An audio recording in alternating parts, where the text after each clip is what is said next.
Dahulu kala, di tengah birunya Laut Natuna, berdirilah sebuah pulau kecil yang rindang. Pulau itu belum bernama. Hanya ada sebuah pohon besar yang akarnya menjulur hingga ke pasir pantai, seolah-olah ingin merangkul laut. Di sebuah kampung nelayan, hiduplah seorang pemuda bernama Rajaudin. Ia dikenal baik hati dan rajin melaut.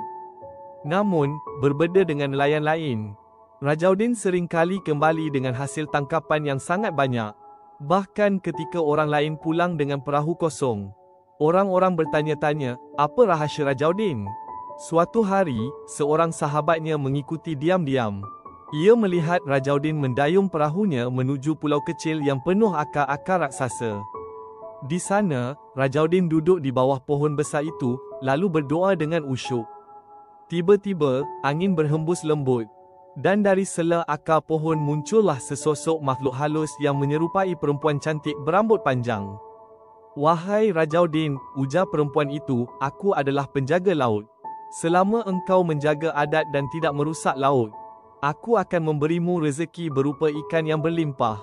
Rajaudin pun menunduk hormat. Ia berjanji akan selalu melaut dengan jujur, tidak serakah, dan tidak merusak terumbu karang.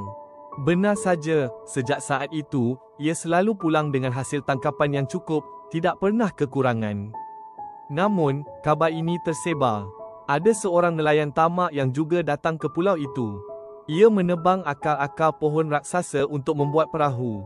Saat itu juga, ombak besar datang menyapu perahunya hingga hancur. Nelayan itu tidak pernah kembali.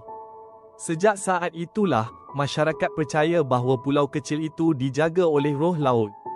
Mereka menamainya Pulau Akar, kerana akar pohon raksasa yang menjadi saksi perjanjian antara manusia dan penjaga alam.